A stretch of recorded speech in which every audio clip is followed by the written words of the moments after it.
నాథ్ జై కాశీ విశ్వనాథ్, జై కాశీ విశ్వనాథ్. సమస్తాలోకా సుఖినో భవంతు. నమస్తే, మీ చంద్రశేఖర్ మహాదేవ్, కాశీ వారణాసి.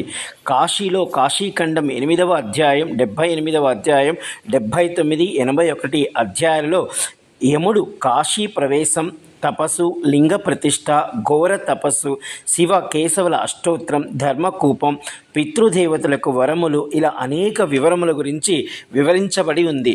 కాశీఖండం 8వ అధ్యాయంలో సూర్యనారాయణుడు సంధ్యాదేవి కుమారుడు యముడు కాశీకి వచ్చి ఒక లింగాన్ని ప్రతిష్ఠించి ఘోరాతి ఘోరంగా తపస్సు చేయగా కాశీ విశ్వనాథుడు దర్శనమిచ్చి ఆ లింగమునకు యమధర్మేశ్వర్ అని నామకరణం చేసి యమలోకమునకు అధిపతి చేశాను. ఇలా అనేక వరములు ఈ యమునకు ఇచ్చాను. మరియు తపస్సు సమయంలో ఒక కూపమును స్థాపించి దానిని ధర్మకూపమని నామకరణం చేసిన యముడు.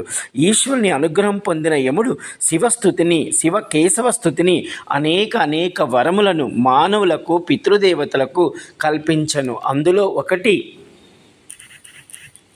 ఎవరు ఈ ధర్మకూపం వద్ద తమ పితృదేవతల కొరకు తమ కన్నీటిని వదులుతారో వారి పితృదేవతలు 120 దివ్య సంవత్సరములు, అనగా బ్రహ్మకు సంబంధించిన 120 దివ్య సంవత్సరములు పరలోకములో సర్వ సుఖములు అనుభవిస్తారు అని చెప్పబడి ఉంది.